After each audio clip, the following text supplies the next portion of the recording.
Unaerp.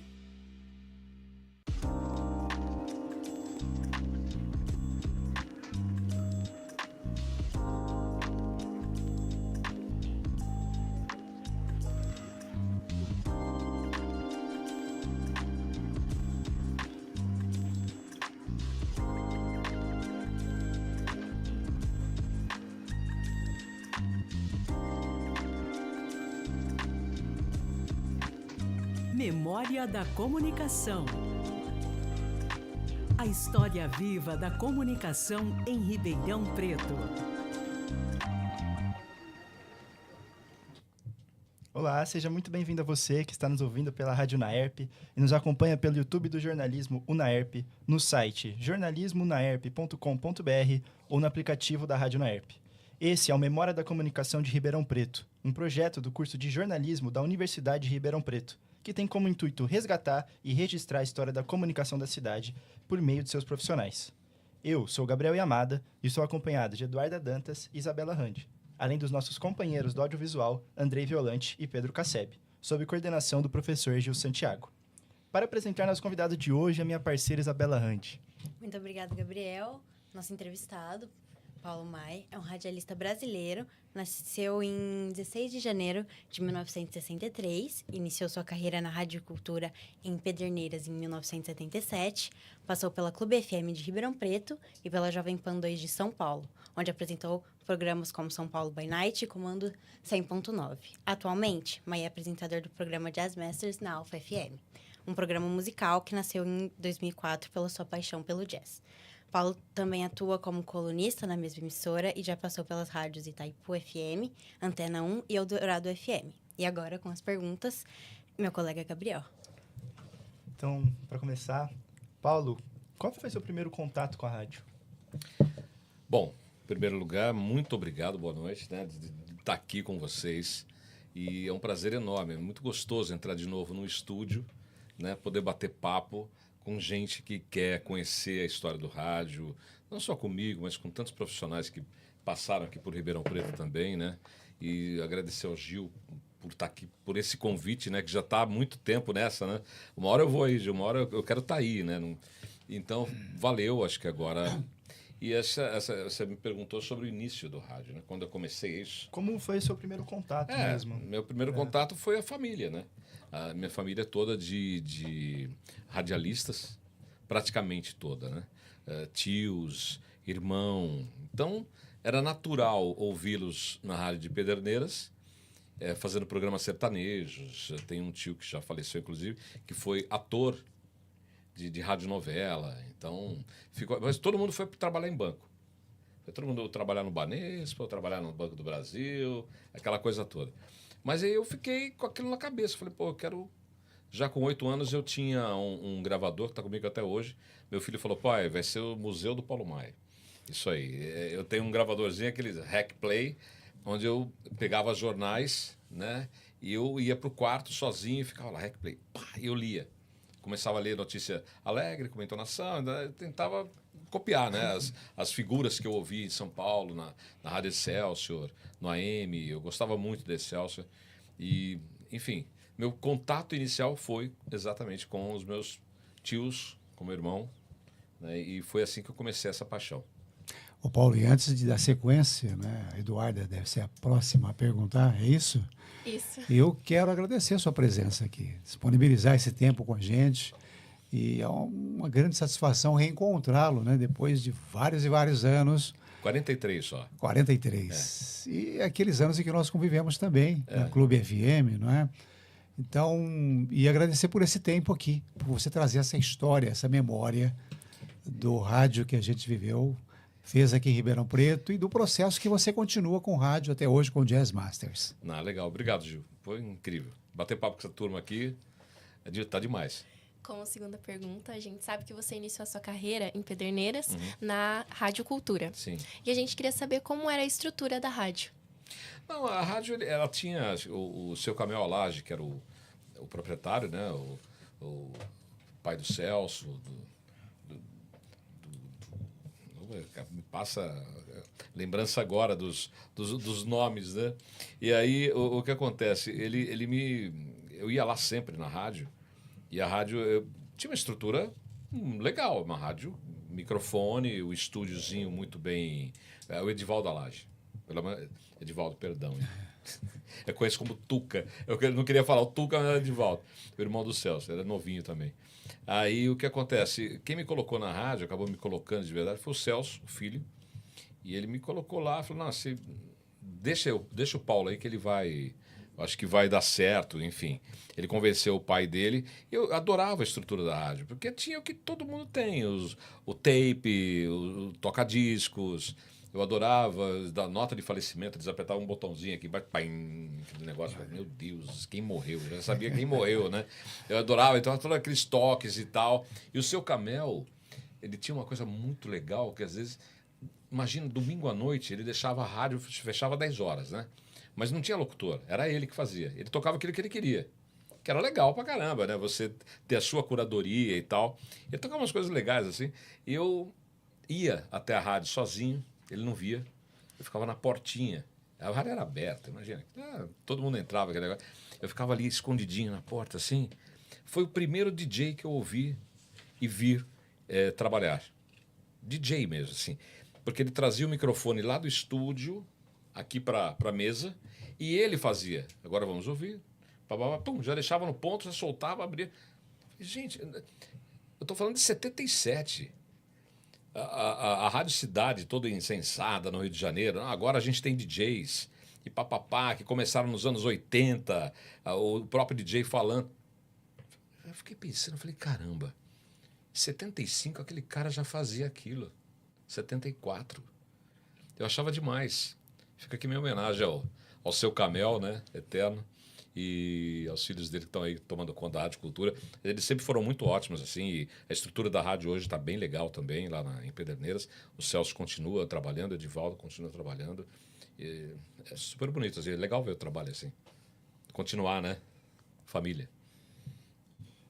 Para continuar aqui sobre a Rádio Cultura, como era a sua rotina de trabalho lá? Bom, primeiro que eu ia para a escola. Um cara de 13, 14 não tem como, né?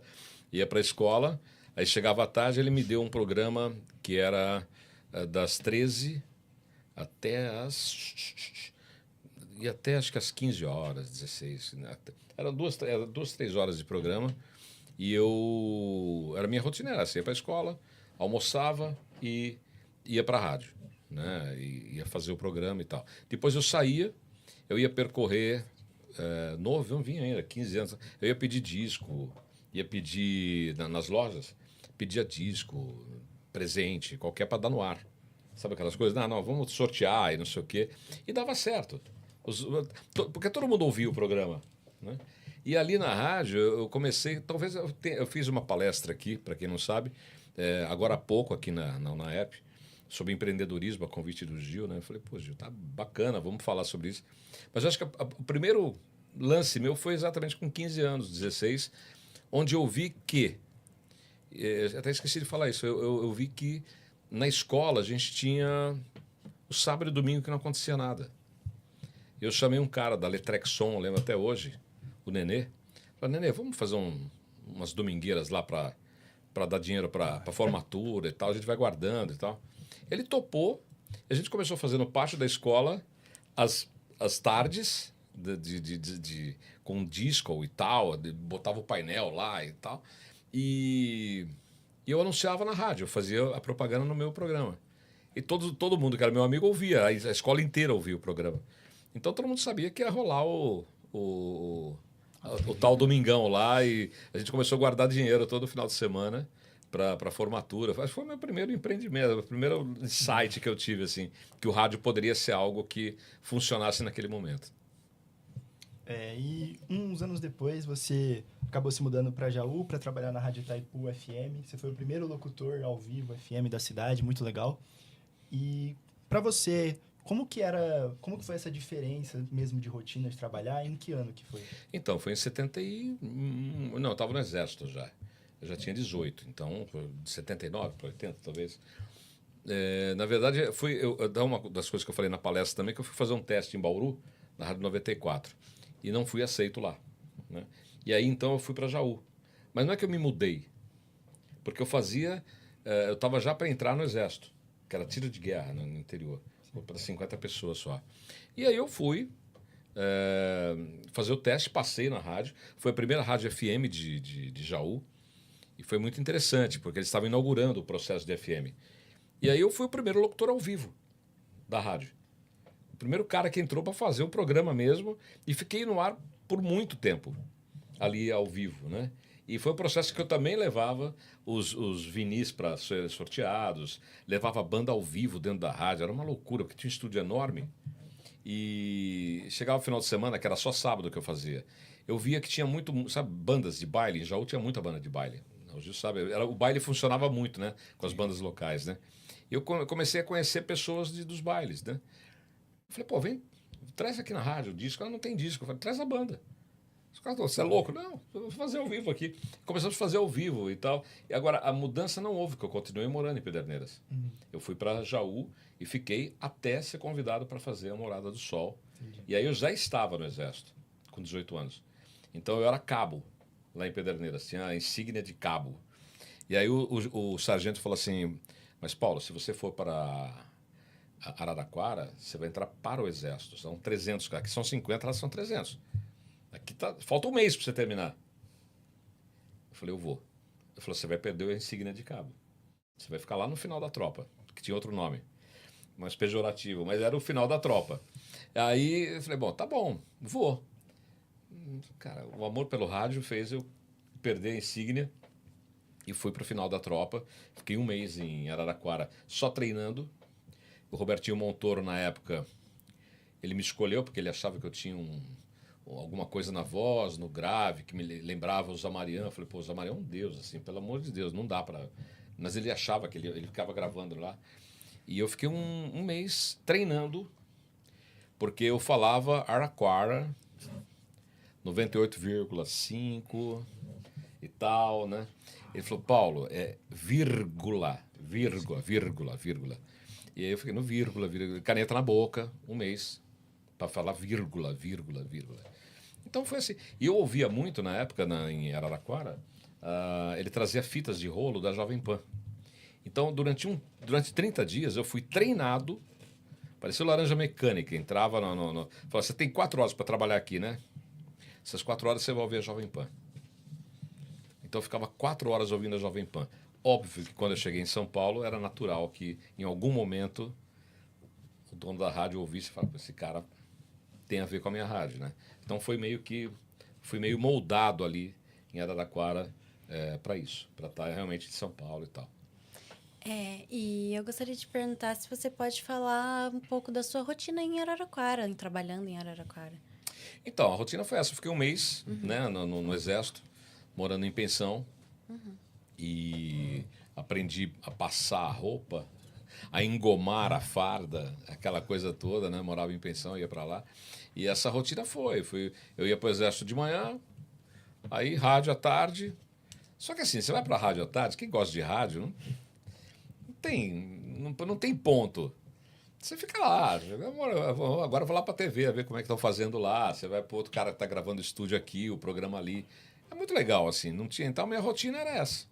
Era Exército e rádio. Até que depois eu larguei o Exército, obviamente, e passei a me dedicar à rádio, a participar de outros programas, entrevistas e tal. Foi bem bacana. Alguns anos mais tarde, você se mudou para Ribeirão Preto, para trabalhar na Clube FM. A gente queria saber que ano que foi. Então foi 83 por aí, né, para 84. Eu estava em Araraquara, aí o Paulo Pisani, na época, ele me ouviu lá e me chamou para conversar. E aí ele me fez uma proposta. Acho que foi minha primeira proposta realmente...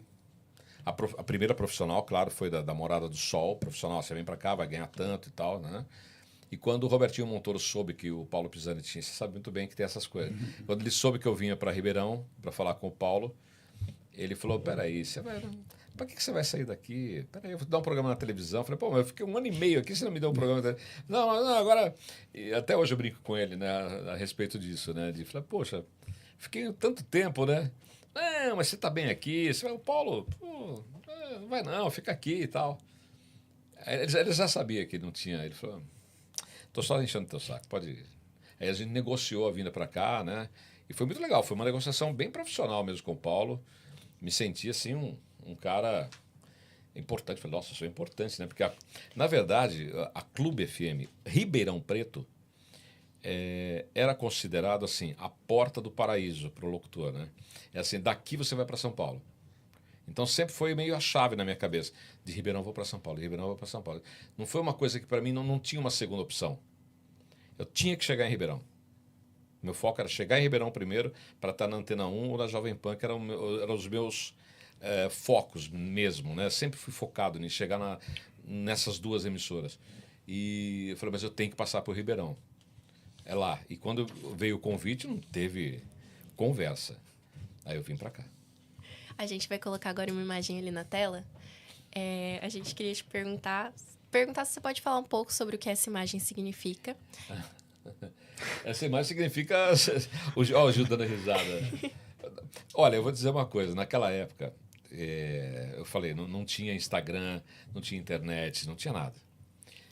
Os caras do rádio eram os caras que aconteciam e faziam acontecer.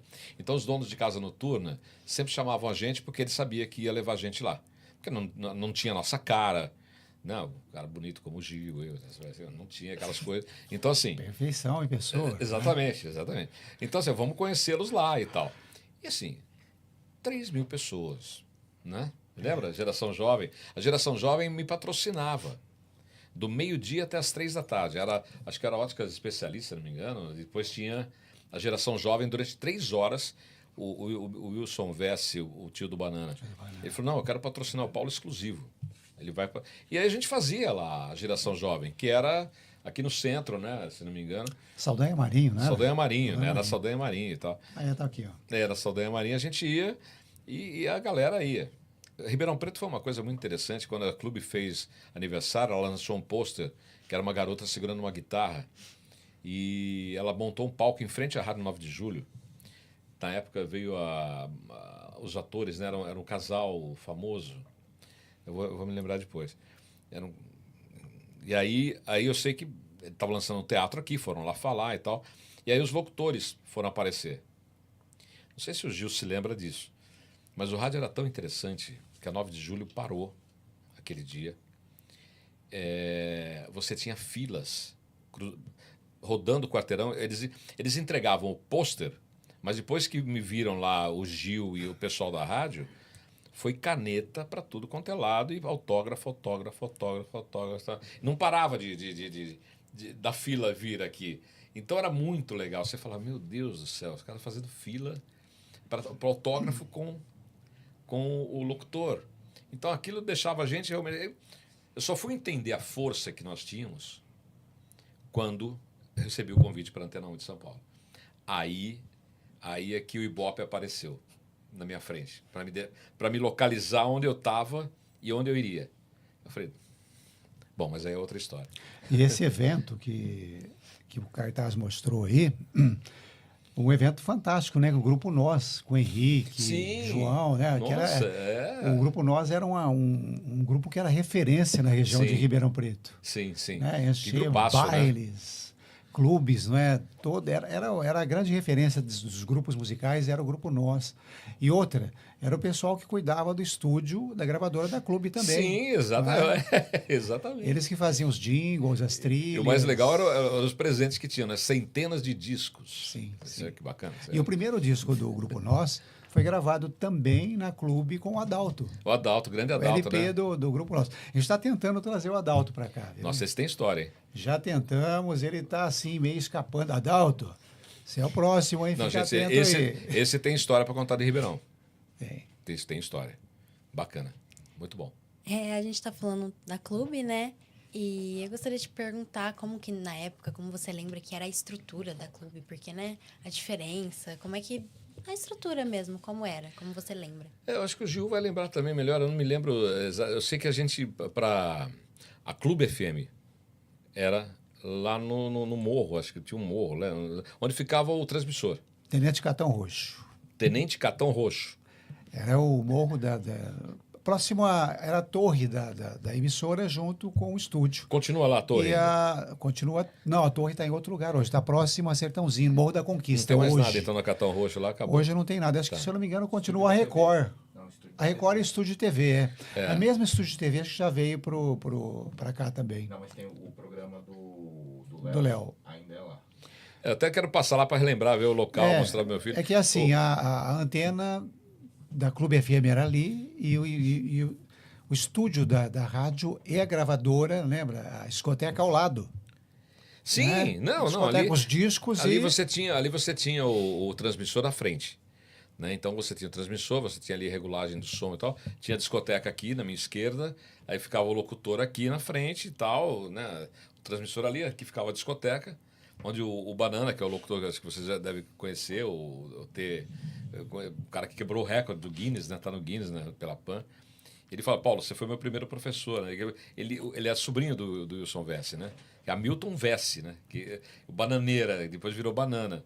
Ele ia lá e ficava, que ele tocava na geração jovem também, né? Ele ficava discotecando lá e queria ser locutor. Então ele ia lá na clube e ficava deitado em cima dos discos lá. E, pô, sensacional, e nós né? estamos falando de um período em que era o vinil. Vinil. Não, né? e a gente fazia mixagens, às vezes, ao vivo, e não era Technics, que você regula o beat para cima e para baixo. Era cru o negócio. 33, as rotações até 70 e pouco, e a gente segurava no dedo. Se quisesse fazer uma mixagem e tal, a gente segurava na mão. O mais engraçado é que a gente sempre deu risada disso, né? O Paulo e o Zé Inácio, né? Os donos da clube eram muito legais. Assim, eles tinham uma estrutura na 9 de Julho, que era fantástica, do AM, onde o Adalto trabalhava e tudo mais. E tinha essa estrutura do FM lá em cima. E o FM era o transmissor. E era muito engraçado que... Assim, o Gil já passou por isso várias vezes também lá comigo. Às vezes aparecia o carro era um Santana, se não me engano, aparecia o carro do Paulo pisando ali fora. Aí ele descia. Bom dia, tudo bem? Era o Marcos, né? Marcos Moura, né? Ô, Marcos, o som não tá muito fino, não tá, não? Tá som meio agudo e tal. Ele pegava uma chavinha, ia lá isso depois do Billy, que era... Ele deixava aquele transmissor lindo, som puro. Aí o Paulo ia lá. Ele ia lá no Santana dele lá. Tum, tum, tum. A referência era o Santana. Tum, tum, agora. Beleza. Aí você entrava no ar e tal, não sei o quê, tudo bem, beleza. Dava 2 horas. O saudoso Zé Inácio, o irmão dele, foi presidente da Berta e tudo mais, aparecia. Ô, tudo bem? Aquele jeitão dele. Tudo bem. Ô, Marco, o som da rádio tá meio batido assim, não tá? Tum, tum. Não, o Paulo veio aí. Não, mas tá. Aí os dois não se achavam no som, ligavam pro Billy. Billy, você deixou o som ruim da rádio, cara. Eu falei, não deixei ruim, não. O som estava certinho. Então, são histórias do rádio, assim, que eu fico lembrando, falando, mas como é que pode, né? O tempo que se mexia no transmissor assim, né? E são fantásticos. E tinha uma estrutura muito legal já. E eu comentei contigo, esse estúdio que nós estamos aqui é um projeto do Billy. Foi projetado e construído pelo Billy, esse estúdio aqui. Nossa, é maravilhoso. É sensacional. Está aqui com e nós a história dele. E nós ficamos com esse objeto que é fantástico. Né? É uma história. É uma história. Muito bom. E você falou anteriormente que a clube era a entrada do paraíso, né? Então, para você, qual era a principal diferença da clube para as emissoras que você trabalhou antes? Não, primeiro que tinha essa aura. Né? Daqui eu vou para São Paulo. Né? Era um sonho. Segundo, né? Você está falando com um Ribeirão Preto. Você não está falando mais para uma cidade de 30 mil habitantes, você não está falando mais para uma cidade de 70 mil habitantes, você não está falando mais... Você está falando para uma cidade muito forte, né? Então, tudo que você falasse ou pudesse fazer com que as pessoas acreditassem naquilo que você estava falando, claro que era muito importante estar aqui em Ribeirão Preto. E principalmente isso, né? Araraquara, Jaú e tal, já tinham passado. Foram as minhas primeiras experiências. Então, aqui eu tive um acompanhamento muito interessante com gente muito legal que eu sempre ouvia, já em Araraquara, como o próprio Gil. Quando eu cheguei aqui e sentado do lado dele, ele passar o horário para mim, foi aquilo. Eu falei, meu Deus do céu, eu tô na clube, né? Alguém me cutuca aqui que eu tô falando com os caras agora, né? Isso foi muito legal. Foi muito bacana.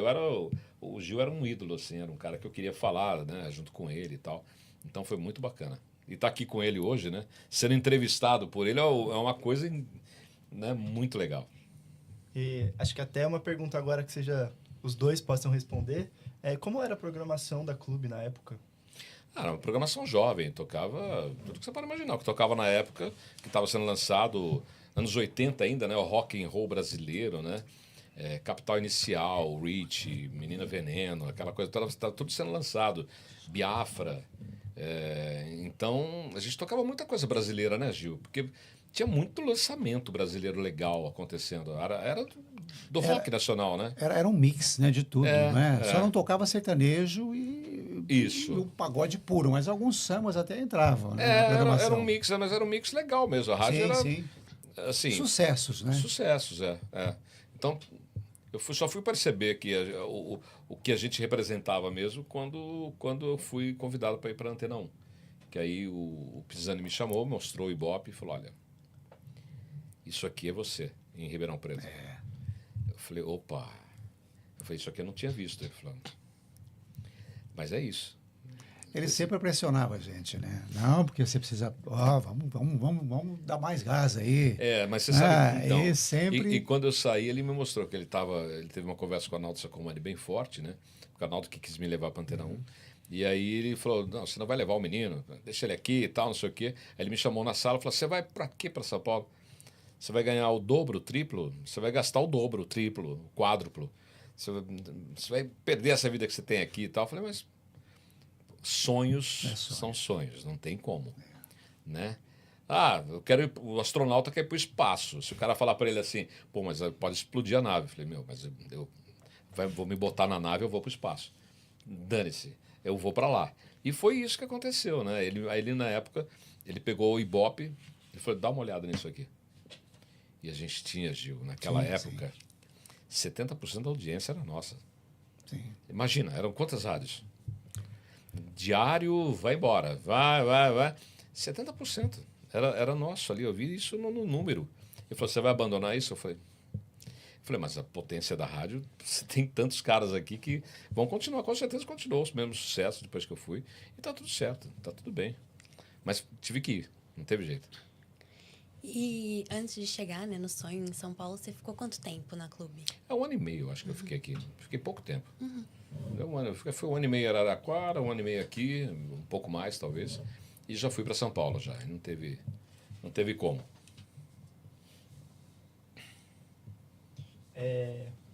E você citou diversos nomes aqui que você trabalhou na clube. Então, se você puder dar uma recordada de quem eram todos eles, porque diversas pessoas muito marcantes trabalharam lá, né? Então, quem que você se recorda mais, assim? O que eu me recordo mais, eu acho que foi o Gil, tá aqui, obviamente, né? O Gil Santiago. Tinha o Joel Arruda, que eu me lembro bem dele, até porque a gente também trocava horários. Depois veio o Maurício Martins. Me lembro do Marquinho na programação, o Adalto na área técnica. Obviamente o Paulo Pisani, me lembro o Banana, que ia lá sempre, depois passou a trabalhar, não muito comigo ali, porque eu já tinha ido para São Paulo. Quem mais tinha, Gil? Tinha o Marco Moura, né? Não, Marquinho, que eu falei. Marco Moura, mas teve mais. O Lindolfo também teve um período, não sei se é... Salvador dali. Também. Salvador, cara histórico, Salvador sempre frequentou a rádio, né? E vi até entrar no rádio, né? É outra história fantástica. Ele já era da família, já, não tinha como, né? Ele sempre foi apaixonado e conseguiu o objetivo dele de entrar na emissora. Não, a foto, inclusive, que eu tenho tua na rádio, tá ele atrás. E eu tenho uma foto da clube que foi ele que fez também. Olha assim. Nós estamos falando de uma época em que era difícil fazer fotografia. Eu não tinha foto, exatamente, eu não tinha. Então o registro não é hoje que você pega o celular e sai fotografando tinha que ter né? alguém com câmera. Pô, quem vai para a rádio vou levar câmera? Ninguém levava, ninguém tinha. E o Salvador ia para lá e levava câmera. Né? O Salvador deve ter uma foto minha, então. Grande amigo. O Salvador é uma pessoa fantástica. Esse é bom de entrevistar. Ainda falando da Clube FM, você contou uma história que marcou a sua vida e a gente queria saber se tem mais histórias para contar sobre a Clube daqui de Ribeirão. Acho que sobre a Clube tem, assim, amigos que eu conheci, né, fora do ar. Né, por estar na clube, né? Com o próprio Wilson, que virou um grande amigo, virou um irmão, assim, o cara dono da geração jovem, o Dozinho, que tinha a boate dele de Chattanooga, se não me engano. Chattanooga, a gente ia para lá também fazer eventos. Eu acho que da clube mesmo, eu tinha muita parceria. Eu chegava para fazer horário e encontrava o Gil. Saía, era o Joel. Eu entrava, era o Gil, era todo dia os mesmos caras. Assim, eu falava, pô, tô cansado de ver essas caras aí. Mas não é uma coisa que é a sua rotina, né? E às vezes nós íamos lá para 9 de julho para poder gravar comerciais e tal. Adorava aquilo lá, porque o cheiro do estúdio, assim, era tudo novo, né? O Paulo sempre prezou por bons estúdios, bons equipamentos e tal. Você não chegou a trabalhar na 9? Não. Aí, Não. porque logo depois a rádio foi para 9 de julho. Então, eu não Nós cheguei a inauguramos o estúdio da Então, eu não cheguei a trabalhar na 9, segundo não. andar, né? Andar superior. Olha, nem muito sabia que tinha um andar superior. Muito bacana. Aqui tinha o Paulinho Boa Pessoa, que foi para São Paulo também Sim, depois. Sim. Ele fazia o AM. Né? Então, foi bem interessante isso. Agora chegou o momento que você sai de Ribeirão Preto e vai finalmente para Antena 1. A gente vai colocar aqui uma vinheta sua. Minha? 3 e 1, tá aí pessoal, Paulo Mais chegando, boa tarde. Aqui na ZYP 823, Antena 1 FM, Rádio Difusão, São Paulo. Nossa, tem uma melhor que essa aí, né? Olha como é que era a fita cassete. Fora de rotação, né? As vinhetas longas da Antena 1, essa aí. Operando em 94,7 MHz para a capital da música.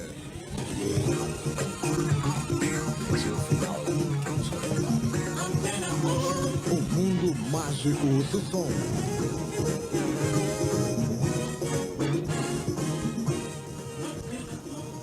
Aqui, a música não para.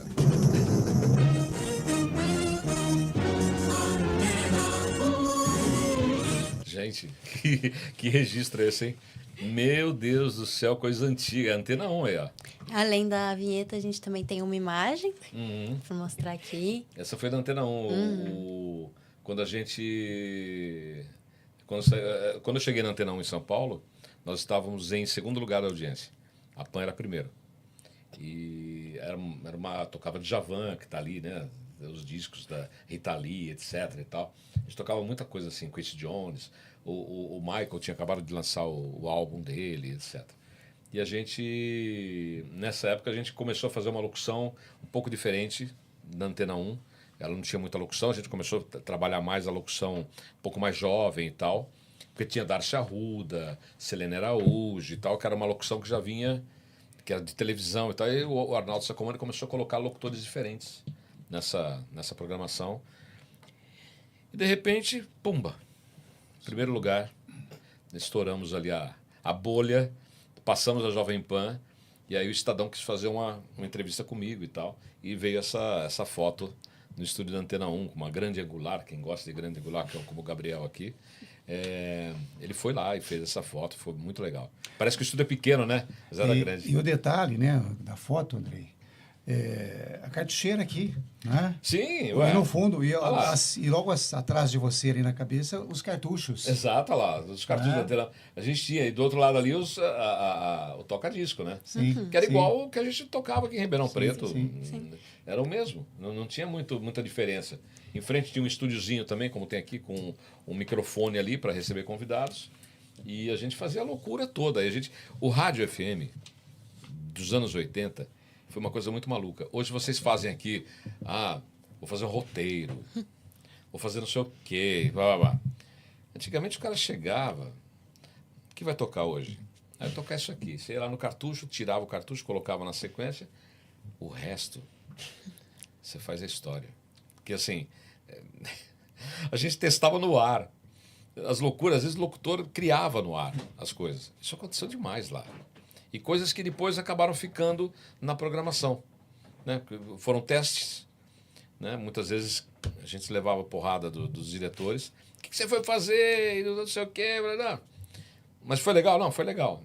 Então continua. Então, os anos 80 moldaram todo o FM que a gente escuta hoje. Realmente, eu acho que essa geração criou o FM que a gente ouve hoje. Né? E é uma pena que a gente ouve hoje uma coisa tão, às vezes, compacta, tão falta de criatividade, às vezes, né? Falta um pouco mais de interatividade. Mas é normal. Isso aí, graças a Deus, o orgânico está voltando, as coisas estão voltando ao vinil, tá muito legal. Eu estou vivendo uma época de ver isso acontecer. E você foi um cara que saiu bem do interior do estado para ir para a capital, trabalhar numa das maiores rádios. Então, como que foi a sua mudança de rotina mesmo para se adaptar a São Paulo? Então, quando eu cheguei a São Paulo, eu deixei meu carro em Pederneiras. Tinha um carro aqui em Ribeirão Preto e era um Fiat Uno novinho, que bonito, nos anos 80. E aí o que aconteceu? Eu fui para São Paulo e eu tinha medo de dirigir em São Paulo. E deixei meu carro na minha cidade, na minha casa, lá em Pederneiras. Né? Minha mãe, meu pai, falaram, vou deixar o carro aqui. Que depois, muito mais tarde, eu soube que meu irmão saía com ele de vez em quando, deixava o dele parado e saía com o meu. Né? Eu falei, pô, eu fui saber agora, né? Depois de anos e anos e anos de estrada. Né? E então, o que acontecia? Eu chegava lá, na rádio, eu morava de frente para a rádio, numa pensão. Fiquei lá numa pensão, é bem de frente mesmo, para não ter que andar. Fiquei ali. Aí depois eu me mudei para um apartamento, uma kitnet, meio quarteirão da rádio também. E às vezes eu trabalhava 4 horas e gravava algumas coisas e tal, e eu pegava ônibus com um guia que tinha da editora Abril, enorme, de São Paulo, o mapa de São Paulo. Então eu pegava o ônibus que saía da Paulista, eu ia até o final da linha e ia olhando onde que eu estava. Aqui é Paraíso, aqui não sei onde. Ia conhecendo os bairros, a Zona Leste, Zona Norte. Né? Eu fui conhecendo São Paulo durante um bom tempo, assim. Eu falei, pô, estou trabalhando ali, mas eu vou conhecer São Paulo. Aí eu parava em algum lugar que eu achava interessante e tal. E quando eu levei o carro para São Paulo, eu já conhecia, praticamente, eu não me perdia mais, né? E foi uma coisa bem... Aliás, foi uma coisa interessante que teve a palestra, eu acabei não contando. Contei metade da história. Quando eu fui fazer o teste em Bauru, na 94, que o dono da rádio falou, vai ser bancário, porque locutor você não vai ser nunca. Teve essa história, né? Eu fui fazer o teste, teve lá, passei entre os 300 de conhecimentos gerais do inscrito, e fui na Voz. Ele falou, não precisa nem gravar mais nada, não, que é ruim demais. Vai ser bancário e tal. Então, saí de lá ao Rio, aí fui contratado pela Rádio de Jaú e tal. Aí quando eu cheguei em São Paulo, essa foi a história que faltou contar ali. Quando eu cheguei em São Paulo, na Antena 1, a Antena 1 tinha um programa chamado Rádio Revista Playboy. A revista Playboy tinha um programa de rádio. E eles mandavam para 200 emissoras no Brasil inteiro. Através da DIMAP, que era uma distribuidora, mandava para os melhores caras da cidade que vendiam revista, nas bancas e tal, e a rádio levava... Os caras levavam para a rádio para poder colocar o programa na rádio. E acredite, né? O pessoal da Playboy gostou da minha voz e falou, não, você vai ser o apresentador agora. Eu falei, beleza. Então, toda semana eu tinha que entrevistar uma coelhinha da Playboy no estúdio. E, infelizmente, eu tive que ir nas festas também da revista. Foram assim... Imagina você chegar em São Paulo, faz parte da rotina, você tem que ir nas festas da Playboy e tal. Que dureza, né? Não era muito duro, era muito complicado, à noite, chegando. Falei, bom, o que eu vou fazer? Vamos lá, né? Já que eu sou o apresentador, né? Beleza. Mas o mais louco é que o programa era recebido pela rádio de Bauru, na 94. E tinha o dono da rádio, que era, não vou nem citar o nome, mas era o mesmo dono que recebia o programa, o mesmo dono que há menos de 4 anos tinha mandado eu ser bancário. Esse cara me ligou um dia e falou, aqui é o tal cara, eu sou da 94, FM de Bauru e tal. Veio aquele negócio em mim, assim, eu tava no ar, assim, até ele me ligou, eu falei, pô, o cara que mandou ser bancário. Aí ele falou assim, pô, queria falar com você, cara. Adoro, meu. Adoro. O programa é incrível, o melhor programa que eu já recebi até hoje aqui. Depois que mudou para você, eu gostaria muito que você viesse fazer uma palestra aqui para poder ensinar o jeito que você fala e tal para os outros locutores, que agora eu já pedi para os locutores todos ouvirem o programa para seguir o teu jeito de falar. Mude. Eu quero que se você seja o cara ponta do negócio. Quase que eu falei para ele que eu era o cara do... Aí ele falou assim, aí ele perguntou, de onde você é? E eu, para não falar que eu sou de Pederneiras, Bauru, eu contei a verdade. Eu falei, eu vim de Ribeirão Preto. contei a meia verdade. Eu vim de Ribeirão Preto. Ah, ele falou, eu sabia. Eu sabia, só podia ser Ribeirão. Porque aqui na região não aparece ninguém do seu nível. Eu falei, não. Aí eu falei para ele assim, olha, aparece sim. Aparece. Você já fez algum teste? Eu falei, milhares. Não aparece um ser humano com o teu jeito de falar. Então, só podia ser de Ribeirão. Não tem jeito. Aí foi. Eu fiquei 1 ano. Até que um amigo nosso em comum, Gerson de Souza, que é lá de Pederneiras, ele falou, sabe esse cara que você idolatra? E que... o cara de Ribeirão. Eu falei, Pederneiras, cara. Ele veio aqui fazer teste com você, que você pode ser bancário. Deu assim, mas ele cortou o programa do ar. Ele tirou o programa do ar. Tirou. Simplesmente tirou o programa do ar. No sábado não colocou mais. E não falou mais nada para ninguém. Tirou, simplesmente foi. A hora que o Gerson me ligou, ele falou, o cara tirou o seu programa. Eu falei, mas o que você contou? Eu falei, quem é você, né? Eu falei, então. Deixa quieto. Fazer o quê? Essa foi uma história engraçada que ocorreu na Antena 1. Eu passei 1 ano mandando programa pro cara. O bancário começou a mandar programa para ele, né? Então foi engraçado. Mas é isso. Depois de trabalhar alguns anos na Antena 1, você foi para a Jovem Pan 2. Em que ano que foi essa mudança? Então, foi em 80 Olha, eu fiquei muito pouco tempo na Antena 1. Você foi um cara que pulou bastante, né, de rádio. Mas assim, fui onde meus sonhos estavam querendo chegar, né? Eu fiquei 1 ano e pouco na Antena 1. E logo depois o Arnaldo Sacomani me chamou para um almoço. Falei, vai mandar embora, né? Aí ele falou... Ele tinha língua presa, assim, ele falou, Lindaço, é o seguinte, eu trouxe você de Ribeirão, eu me considero um cara de maior respeito e tal. Olha, o Tutinha, da Jovem Pan, ele te ouviu, ele quer falar com você e tal. E aí foi, marcamos uma reunião. Na primeira, o Tutinha chegou e foi meio áspero, assim, no sentido de, não chamei ninguém, não quero locutor nenhum. Então eu falei, ele tinha me chamado para eu conversar, depois ele falou que não queria.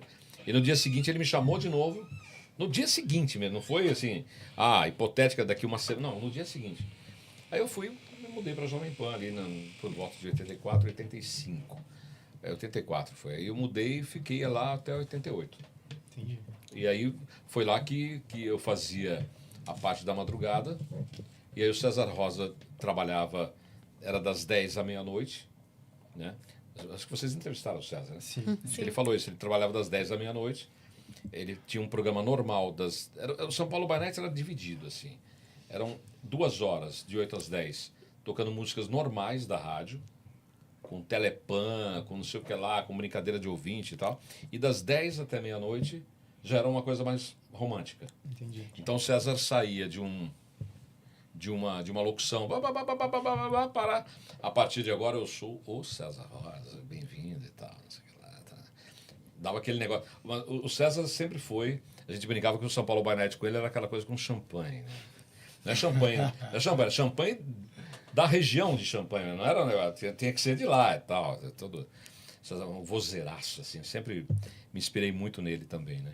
E aí ele saiu, o Tutinha falou, olha, Paulo, você topa fazer o São Paulo by Night? Só que eu vou mudar o São Paulo by Night, vai ser das 10 às 2 da manhã, e eu quero você romântico, assim, tudo que você falar no ar vai ser para as mulheres. Esquece o homem no São Paulo by Night. Então, você que está em casa, você que está sozinha, você que está não sei o que lá, tudo para mulher. Tanto que a nossa audiência é de 1 milhão de pessoas, 1.200.000 que chegou no Ibope, 80% era feminino. Então, era uma loucura.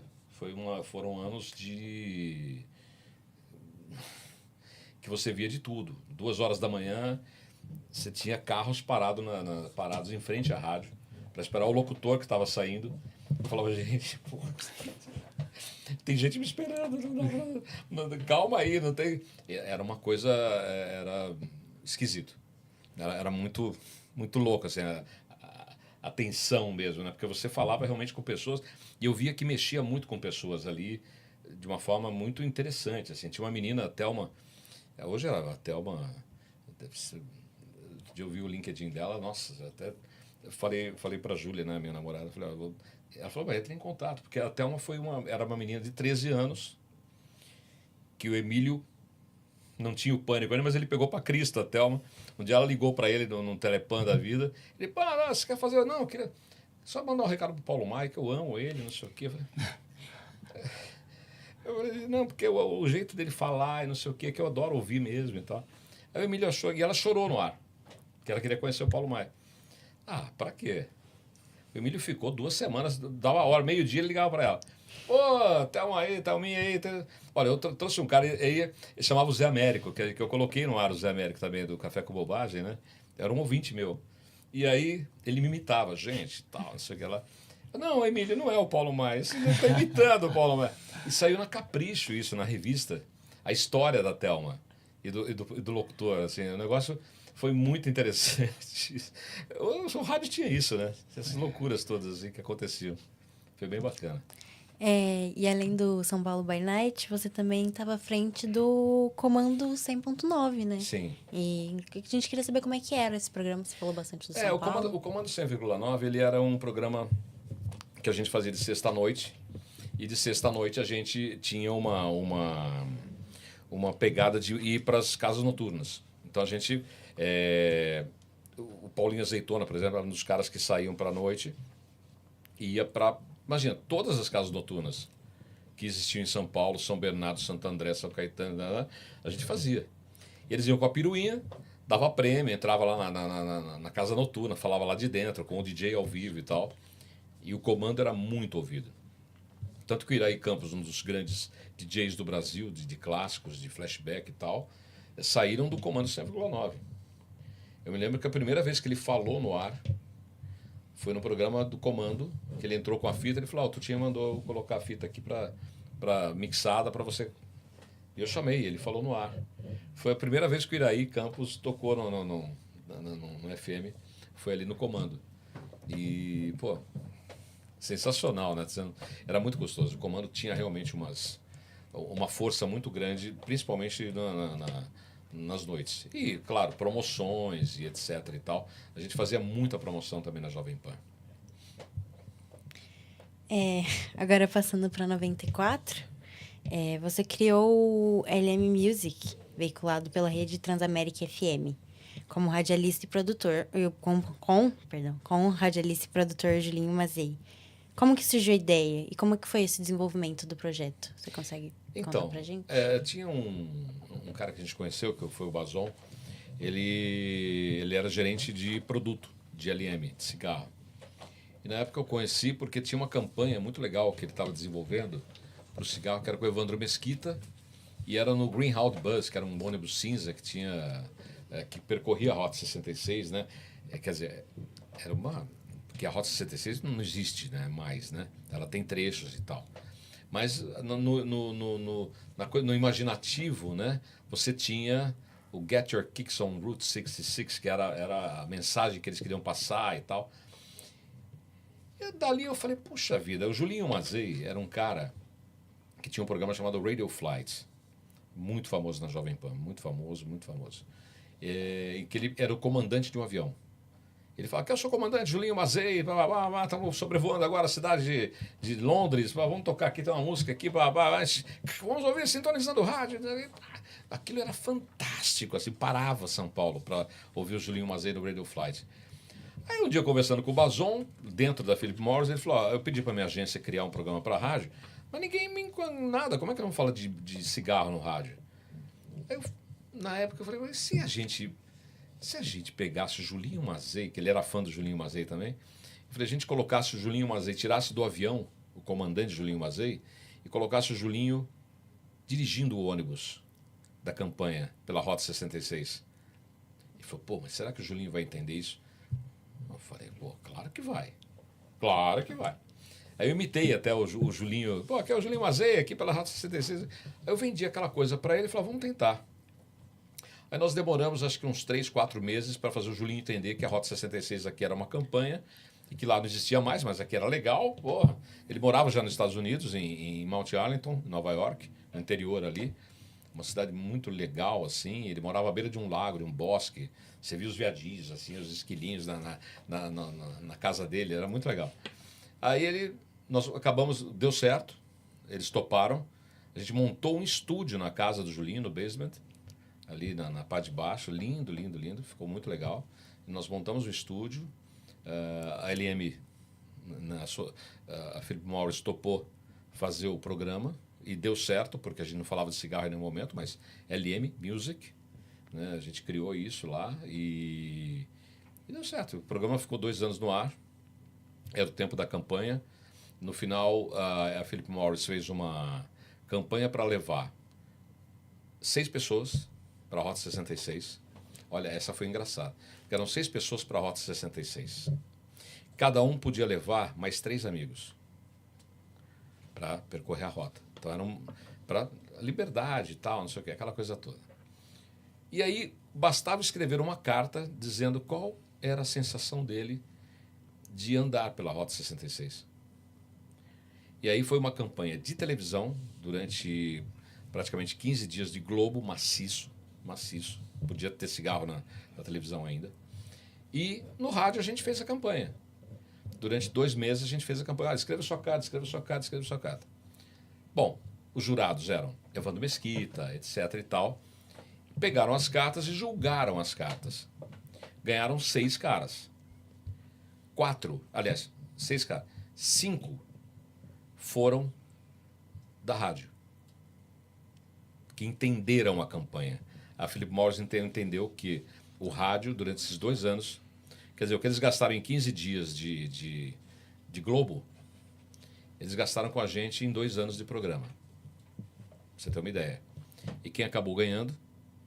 O rádio. Em 5 das 6 pessoas foram que... E detalhe, né, os caras não sabiam quem tinha mandado. Porque onde você ouviu a campanha? Onde você ouviu a campanha? No rádio, na TV. Então, um da TV, só que assim, os caras não sabiam. E aí, o que aconteceu?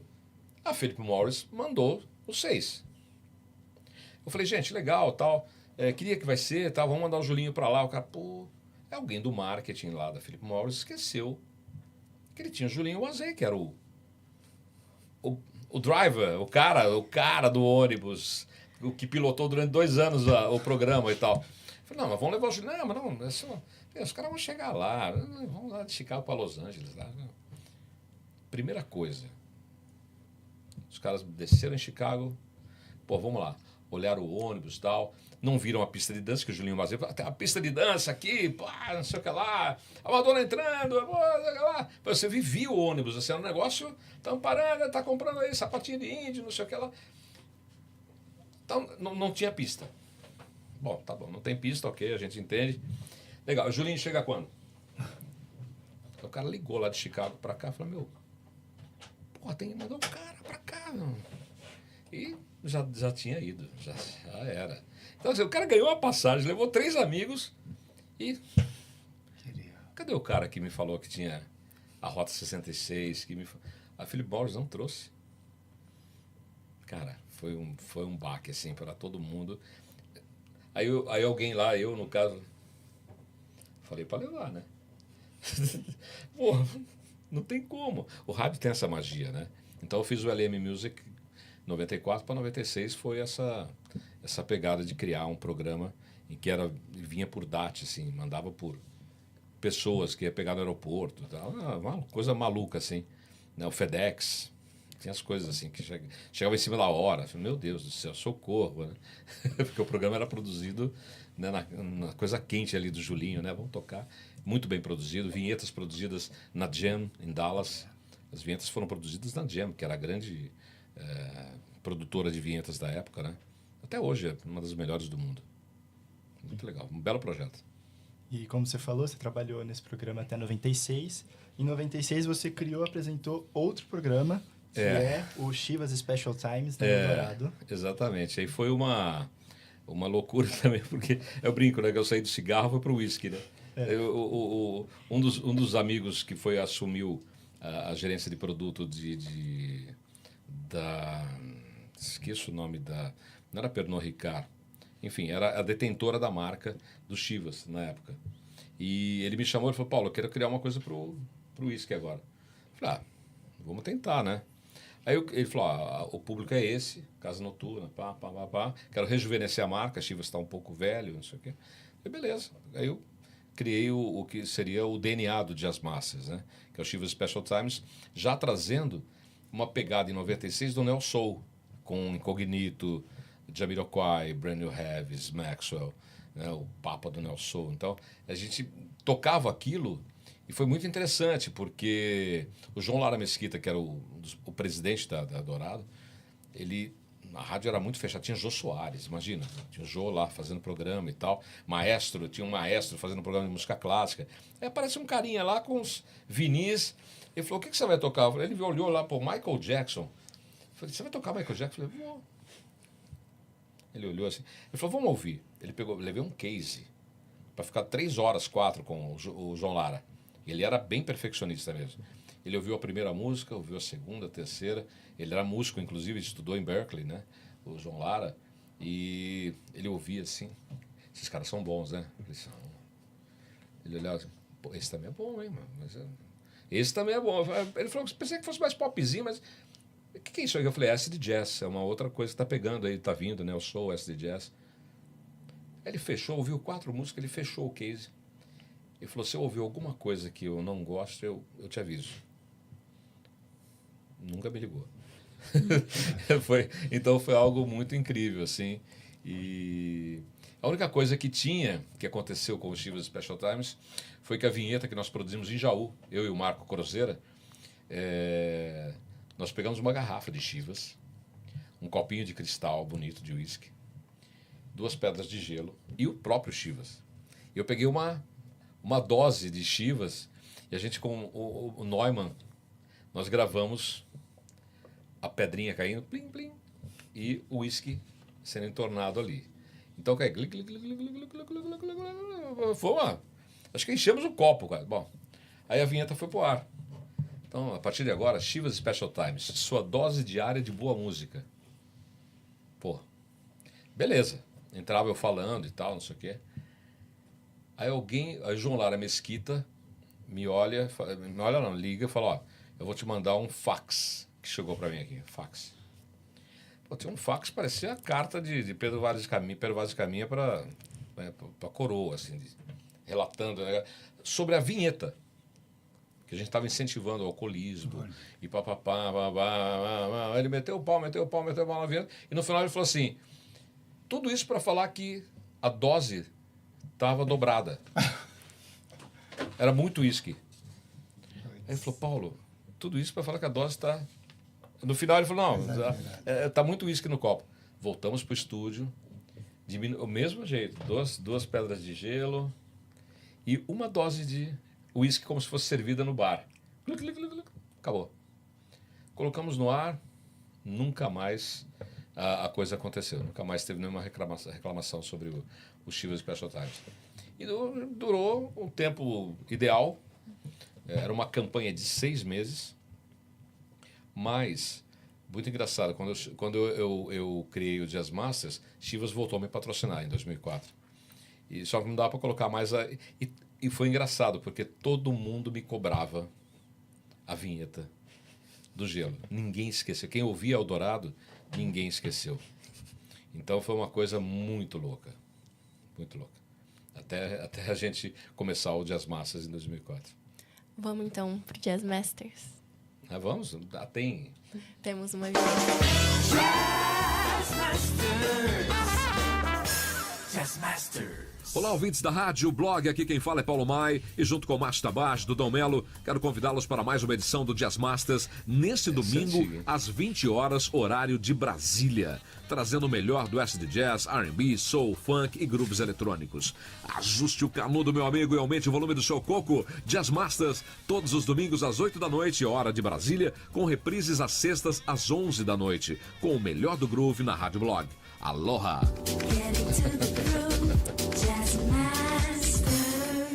A Rádio Blog é a rádio do Julinho Mazei, né? A rádio online dele, né? Do Julinho.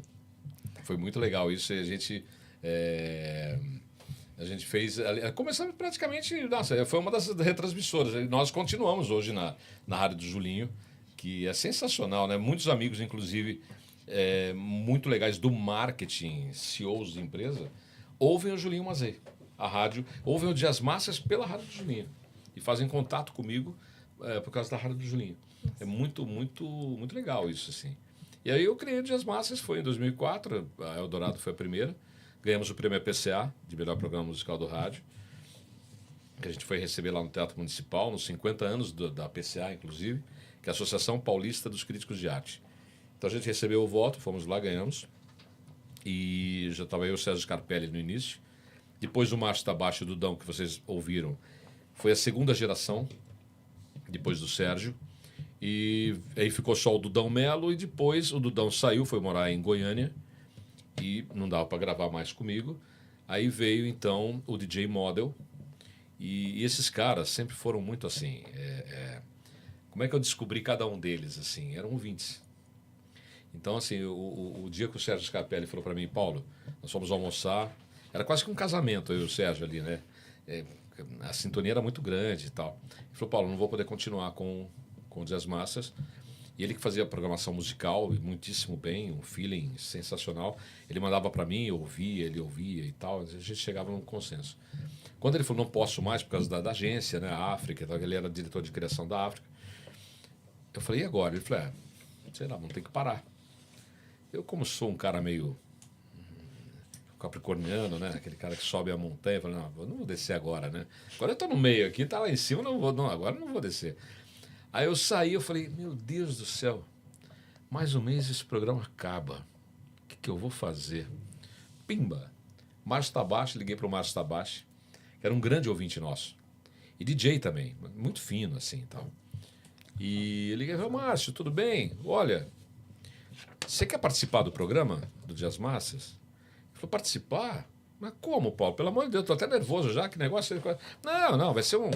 Eu estou abrindo aqui um espaço para o ouvinte. Espaço para o ouvinte? Mas como assim? Eu falei, nós vamos chamar os ouvintes, eu vou colocar no ar, me manda uma programação, e eu vou colocar no ar e você vai fazer junto comigo aqui, é um programa especial. Tá, vamos... Me dá um tempo para preparar. Eu falei, uma semana para você preparar e estar comigo no estúdio. Aí ele foi. E fiz com ele, né? Fizemos juntos o programa igual que era, né? Eu falando das músicas, comentando, eu faço a pesquisa das músicas e tal. E eu falei, pô, Márcio, e aí, o que você acha dessa música que você colocou? Não, essa música eu gosto muito, porque me lembra isso. Tá, terminou o programa. Eu entrei no ar e falei assim, bom, a partir de hoje, vocês têm um novo apresentador do Dias Massas, Márcio Tabachi e tal, comigo aqui. Ele olhou para mim assim, desligou o microfone e falou, como assim novo apresentador? Eu falei, parabéns, você é o novo apresentador no lugar do Sérgio. Ele não acreditou, quase desmaiou do lado assim. Ele falou, como assim? Peraí. Bom, ficou anos comigo. Depois nós treinamos o Dudão, que era um ouvinte também, DJ, porque o Márcio tinha que sair, para ele consultor, foi morar no Japão, não sei onde ele está agora, mas ele teve que sair. Entrou o Dudão Melo, também DJ, um cara sensacional, e assim, o Dudão marcou muito pela voz dele, né? E principalmente por me chamar de Paulão, né? Paulão e tal, né? Então, o Dudão... E aí ficou todo mundo chamando de Paulão por causa do Dudão, né? Paulão e Dudão. E depois o Dudão foi morar em Goiânia, e aconteceu o mesmo com o DJ Model. O DJ Model foi um cara que a gente descobriu, trocando ideias e tal. Eu liguei para ele um dia, falei, pô, Model, você não quer testar, falar comigo lá no programa e tal? Eu falei, não, eu nem sei como fazer isso e tal. Tá até hoje. Né? Então eu falei, eu sou a escada, fica tranquilo. Eu abro, apresento, jogo para você, você fala e deixa comigo de volta e tal, apresento. Não precisa... Seja você, fale da música do jeito que você gosta e tal. E tá comigo até hoje. O DJ Model é um cara super querido, assim. E o Dias Massas tem se mantido desse jeito em rede hoje, né? Com 32 emissoras e, nossa, 22 anos já. Espero que outros 22 venham aí, pelo menos. Tá velhinho, bem velhinho, e fazer Dias Massas lá no ar, né, cara? Trazendo sempre novidades e tal. Essa é a pegada. E para aproveitar que você falou dos 22 anos, a gente tem uma imagem da programação do primeiro programa, no dia 13 de abril de 2004. E olha as músicas aí. Você sabe que a Hillary, por incrível que pareça, né? Eu postei isso esses dias, no dia 13 de abril, eu postei. Não sei o que. Pimba. Rio Street Soul está te seguindo. Ela começou a me seguir agora. Aí eu mandei um alô pra ela respondeu e tal. Eu falei, pô, Hillary, né, que é o nome dela, né? Você precisa vir pra cá e tal. Você foi a primeira pessoa que eu toquei no programa, tem 22 anos. Ela não acreditou, ela falou, mas como assim? Eu falei, pô. O Jazz Master sempre teve essa capacidade de, não sei, de ter... porque a gente está muito antenado com as coisas lá de fora. Então a gente está acompanhando muito o que está acontecendo lá. Então em 2004, por exemplo, eu lembro muito bem de uma história assim. A gente tocou John Legend já assim nos primeiros meses do Jazz Masters. Ele lançou o primeiro álbum dele 8 meses depois. Um John Legend, tô falando de um John Legend. Amy Winehouse. A gente tocou de uma faixa dela do álbum da noiva, esqueci o nome do álbum que ela saiu. Era um filme sobre uma noiva, esqueci o nome mas ela estava na trilha. E a gente falou, pô, essa menina aí. E aí a Playboy pediu, e a gente escreveu para a Playboy, na época, sobre que o programa ganhou um prêmio APCA, então todo mundo veio para cima da gente, né? Falou, pô, esses caras... E a gente escreveu sobre uma menina que a gente tinha ouvido, que provavelmente poderia ser a nova grande estrela da música e tal, que era a Amy Winehouse, né? Aí o diretor na época, que era um cara muito legal, muito ouvinte nosso, assim, passou um ano, nada da Amy Winehouse. Passa quase 2 anos e falou, meu... Eu falei, você não vai chamar a gente para escrever? Ele falou, pô, vocês erraram feio, meu. Tá bom. Pumba, veio a Amy Winehouse com o Back to Black e aí ele chamou a gente de novo. Ele falou, pô, vocês têm que escrever uma nova, hein? Escreveu uma nova. Tá bom, beleza. Pô, quem? Aí a gente tinha um amigo na Depton Records e aí esse cara falou, olha, vai no meu MySpace. Tem uma menina ali. Tem uma fotinho ali. Mostrou onde era a foto e tal. Isso por e-mail. Tem uma fotinha ali. Era um cabelinho curtinho e tal. E com um violãozinho. Aí mandei e-mail para ela, dei um e-mail para ela. Nada de responder. Aí deu uns 15 dias, responde um cara. Olha, eu moro com ela aqui e tal, né? Eu sou amigo dela, a gente estuda na mesma escola e tal. Falei, mas por que diabos vocês querem? Ele escreveu mesmo assim, por que diabos vocês querem tocar no programa? Eu falei, não, porque o cara que estava na produção da Amy Winehouse disse que dentro do MySpace dele, ele está de olho nela. Aí o cara deu mais 15 dias, ela me escreve. Ela escreveu pra gente. Falou, realmente, ela não estou entendendo o que vocês querem, mas está aí a música. Ela tocando violão, e pá, tocamos, aí entrou a Adele no ar. Eu falei, pô, vamos tocar a Adele, porque a gente acredita, e escrevemos sobre ela. Essa menina vai estourar e tal. Deu um ano, o cara falou, pô, erraram aí. Agora vocês erraram, não vai acontecer nada com a Adele. Eu falei, então tá bom, sei lá, erramos.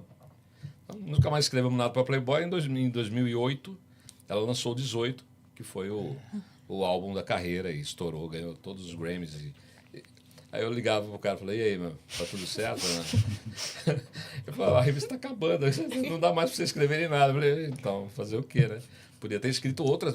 Tanta gente passou por aqui, né, pelo Jazz Masters ali, muita gente. Mas muito artista e tal. Tanto que eu fiquei amigo do Anthony Black, que é o tecladista da Amy Winehouse, até hoje. Eu falei, Paulo, eu vou pro Brasil. Ele vem pra cá de vez em quando, faz show. Que, aliás, eu quero trazer para Ribeirão, o tecladista da Amy. Porque ele a hora que ele toca e canta, é o Stevie Wonder completo, assim, é um negócio impressionante, assim. E, de repente, eu trago ele com alguma cantora, fazer uma homenagem à Amy aqui e tal, que eu acho que pode ser bacana para Ribeirão. Ela tinha uma banda fantástica, né? Não, Dap Kings, né? Os músicos eram os Dap Kings. Aliás, essa banda veio para o Brasil fazer a minha festa de aniversário de 10 anos. Foi no meio da Copa do Mundo de 2014. Que foi no dia do jogo da Inglaterra no Corinthians. Inglaterra e Brasil, no estádio do Corinthians. E eles estavam tocando para 200 pessoas numa festa fechada, chovendo pra caramba, para mim. No meu aniversário de 10 anos do programa. E, assim, ninguém acredita no preço que eu paguei, porque eles vieram 6 da banda. O cantor, trouxeram, né, Todo mundo que estava na banda, tanto as 200 pessoas convidadas, pasmos, assim. Falaram, o que é isso? Numa Avenida Angélica à noite, no Tom Jazz, que era o Tom Jazz, espaço intimista. E no final da noite eu tinha um amigo italiano, o Daniel, brasileiro, na verdade, foi morar na Itália. Falou, Paulo, eu tô com um amigo aqui. Você vai gostar. A Olga. Eu falei, a Olga? Eu falei, a Olga, eu vou... Ela tá aqui em casa, ela veio da Itália com o marido e tal. Eu falei, beleza. Na hora que ele abre a porta assim, eu falei, vem pra cá que a festa tá rolando. É a banda da M que tá rolando. Ele falou, não, eu tô sabendo. Tem espaço para mais um? Eu falei, pode trazer a tela e o marido. Eu falei, vamos lá. A hora que aparece era a Corona. The Rhythm of the Night, né? This is the Rhythm of the clássico global, né? Na porta da minha festa, sem a Corona, né? Eu falei, pô, entra. O máximo foi ter Corona e Dap Kings no palco, cantando The Rhythm of the Night na minha festa de aniversário de 10 anos. Foi um negócio assim que ultrapassa qualquer barreira do que você poderia pensar acontecer ali. Foi incrível. Depois terminamos a noite com DJs e tal. Foi bem bacana. Foi legal. Foi uma festa inesquecível essa. Nós vamos agora para a nossa última pergunta. Nós damos uma passada, né, desde 77, quando você começou a sua carreira, damos uma passada por por algumas rádios que você esteve e vários momentos da sua vida. Eu queria te perguntar se na época que você começou, lá em 77, você imaginava que a sua vida seria moldada pela rádio dessa maneira? Olha, se eu não tivesse imaginado isso, eu não estaria aqui hoje, sendo entrevistado por vocês, que é um presente para mim, né? É uma coisa incrível, porque o meu foco sempre foi esse, né? Estar no rádio, viver do rádio, mostrar que é possível, né? O rádio, obviamente, ele tem que transcender, já que você está falando com tanta gente. Pô, acho que a gente fazia, né, Gil? O que hoje o Instagram entrega, de você vender coisas.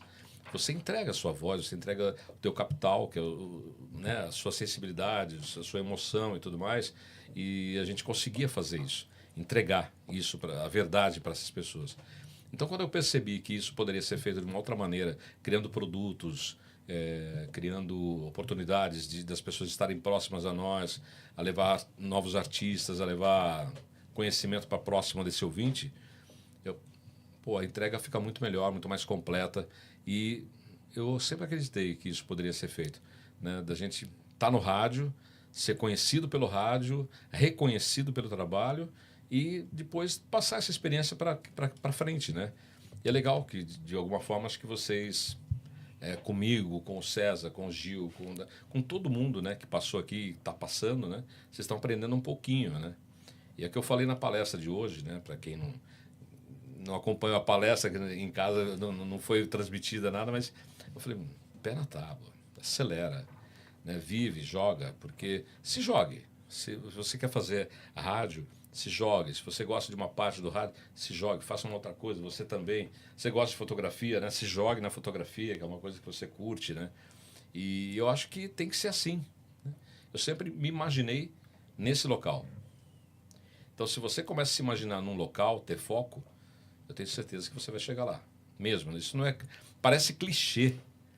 Parece muito clichê. Eu sempre olho para trás e falo essas coisas mesmo. Muito clichêzão, né? Tenha foco, chega lá, mantenha. Mas nenhum cara que você acompanha em entrevistas que tenha ganho uma medalha, que tenha ganho, chegado num 3º lugar numa Olimpíada, e o cara chora pra caramba. O pódio para ele é aquilo que ele queria chegar. Ele teve foco, trabalhou, quebrou perna, tudo aconteceu. Como na minha vida. Nossa, gente, já passei por poucas e boas, mas nunca deixei... Muita gente chegou para mim e falou, para de fazer isso. Para com esse negócio, mano. Isso é um sonho. Pô, você está sonhando com esse negócio que vai dar certo, que vai dar certo, que vai dar certo. Eu falei, mas vai dar certo. Eu tenho certeza que se você começar a fazer isso aqui vai dar. E tá dando. Então, assim, tenha foco naquilo que você quer fazer. Quando você se projeta para lá, naquele ponto que você... eu vou te falar, a vida vai te levar, ela vai te moldar aqui. Já comeu pãozinho bonitinho, não comeu? Como é que o pãozinho foi feito? Levou porrada pra caramba, né? Na massa ali, pra lá, pra cá, ela sovada, levou tudo. Ele não sai bonitinho daquele jeito Eu acho que um dia o trigo sonhou ser pão. Mas para chegar lá, levou porrada. Muita pancada. Eu acho que se você sonhar um dia ser, aprenda que você vai passar por muitas situações, mas elas vão te moldar e chegar lá. Então, sempre me vi nesse ponto que eu estou hoje. Então, para mim, fantástico. Bom, então esse foi o Memórias da Comunicação de Ribeirão Preto. Paulo, muito obrigado por estar aqui e também por ter vindo dar a palestra pra gente, foi super legal, né? E bom, obrigado. volte mais vezes também. Mas não tenha dúvida, é só me convidar que eu venho, eu faço. E foi um grande prazer realmente ter estado com todos vocês na palestra e aqui nessa entrevista. Obrigado a vocês, obrigado Gil, obrigado a vocês terem me recebido aqui. É muito bom quando a gente troca ideias, né? Eu falo muito, mas E nós, sempre bom. Nós agradecemos, Paulo. A gente que agradece você compartilhar essa experiência sua, não é? Essa vivência sua e dedicar esse tempo para a gente aqui na universidade. Eu estou dedicando para mim mesmo. Vocês não sabem como é bom. É gostoso sair daqui enriquecido mesmo, de verdade. Voltando, vale lembrar que o Memória da Comunicação de Ribeirão Preto é um projeto que entrevista diversas personalidades da comunicação do Brasil e mais episódios estão disponíveis nos canais de YouTube da Rádio Naerp, Jornalismo Naerp e Memória da Comunicação e no site jornalismounaerp.com.br/memória, repetindo, jornalismounaerp.com.br/memória. Um agradecimento especial ao Gil Santiago, nosso coordenador, professor e precursor desse projeto, a nossa equipe do audiovisual, Andrei Violante e Pedro Casseb, e aos meus colegas Gabriel Yamada e Isabela Hunt. Eu gostaria de agradecer a você, Duda Dantas, e a todos que estão ouvindo e que estão nos acompanhando, que vocês fiquem agora com a programação da Rádio Naerp. Você acompanhou mais uma transmissão da Rádio Unaerp. Audiovisual, Andrei Violante. Assistência, Pedro Casseb. Coordenação, Gil Santiago.